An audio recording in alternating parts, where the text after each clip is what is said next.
Comment calculer l'aire d'un triangle? Lorsqu'on arrive au collège, peut-être que l'on ne connaît que l'aire d'un rectangle. Donc partons de là. Un rectangle, c'est une figure géométrique à quatre côtés. Plus précisément, un polygone à quatre côtés. Sa particularité, c'est que chaque angle est un angle droit, c'est-à-dire que chaque angle mesure 90 degrés. Les longueurs des côtés du rectangle, les plus petites, sont appelées largeurs et les longueurs les plus grandes, longueur. L'aire d'un rectangle, c'est la longueur fois la largeur. Par exemple, si mon rectangle a une largeur de 3 cm et une longueur de 4 cm, son aire vaut 3 fois 4, c'est-à-dire 12 cm². Lorsque l'on trace une diagonale d'un rectangle, on remarque que cela découpe notre rectangle en deux triangles de même aire. C'est notre point de départ. Alors d'abord, pourquoi ces triangles ont la même aire? Eh bien parce que leurs côtés ont les mêmes mesures, et quitte à les faire bouger dans l'espace, on peut les superposer. L'aire de mes triangles, c'est donc la moitié de l'aire du rectangle. La longueur fois la largeur divisé par 2. Dans mon exemple, l'aire du triangle vaut 3 fois 4 divisé par 2, c'est-à-dire 6 cm², la moitié de 12 cm². Alors en général, on pourrait se dire que l'aire d'un triangle, c'est la longueur d'un côté fois la longueur d'un autre côté, le tout divisé par 2. Mais cela est faux. D'ailleurs, il y a trois côtés dans un triangle. Il faudrait choisir deux des trois côtés du triangle. Mais lesquels? Est-ce que si on choisit un côté plutôt qu'un autre, on aurait encore le même résultat? On aurait encore la même aire? Cela pose tout un tas de questions. Arrêtons-nous là et donnons un contre-exemple tout de suite, c'est-à-dire un exemple où cela n'est pas vrai. Si je reprends mes deux triangles dans le rectangle du début, de largeur 3 cm et de longueur 4 cm, que j'en fais tourner un, puis que je viens le coller à l'autre, j'obtiens un nouveau triangle. Je sais que ce triangle est haut de 4 cm et que un des côtés de ce triangle fait 3 plus 3 cm, c'est-à-dire 6 cm. En mesurant les côtés que je ne connais pas, je remarque qu'ils sont tous les deux égaux à 5 cm. Si je regarde ce grand triangle et que je multiplie la longueur de 6 cm par la longueur de 5 cm et que je divise par 2, j'obtiens 15 cm². Mais ces deux triangles correspondent à l'aire du rectangle du début qui valait 12 cm². La formule côté fois côté divisé par 2 n'est donc pas vraie pour tous les triangles. Alors, comment ça marche si j'ai un triangle quelconque?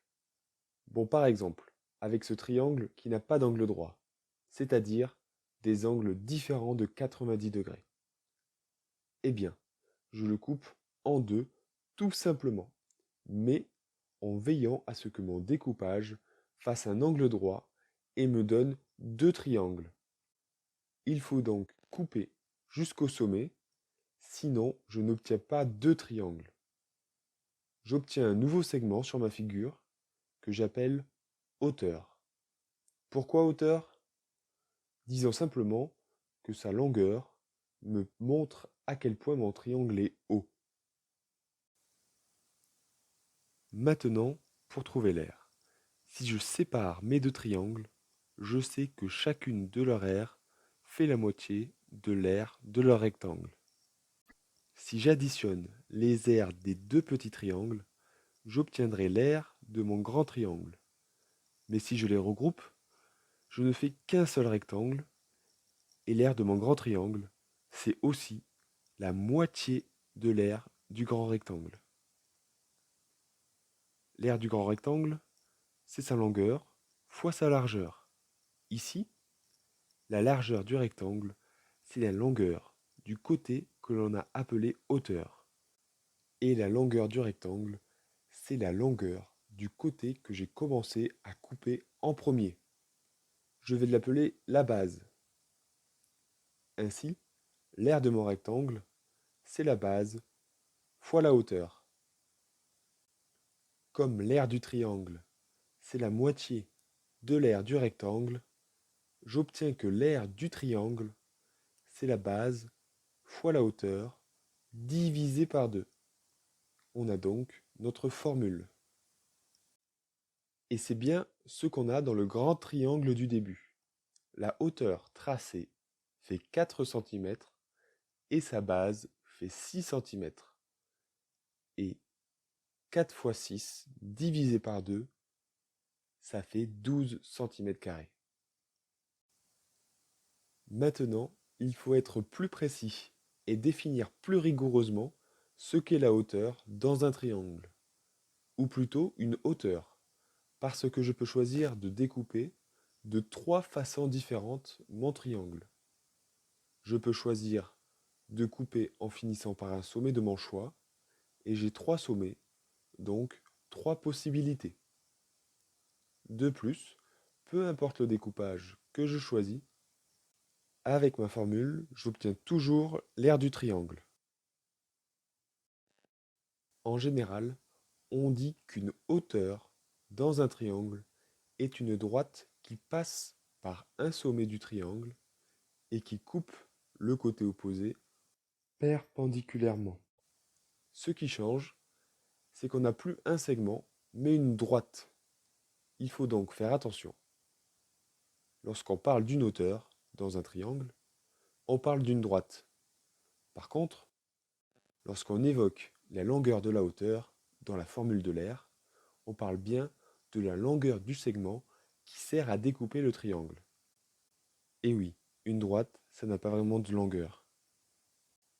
Alors tout de même, il faut préciser qu'avec cette définition, on perd parfois cette idée de découpage, en particulier lorsque l'on a un triangle avec un angle obtus. Reprenons le triangle rose précédent. J'avais découpé en passant par ce sommet. Si j'essaye de découper en passant par un autre sommet, je n'arrive pas à former un angle droit avec mon équerre. C'est à cause de l'angle obtus. Dans ce cas, on prolonge le côté opposé au sommet choisi.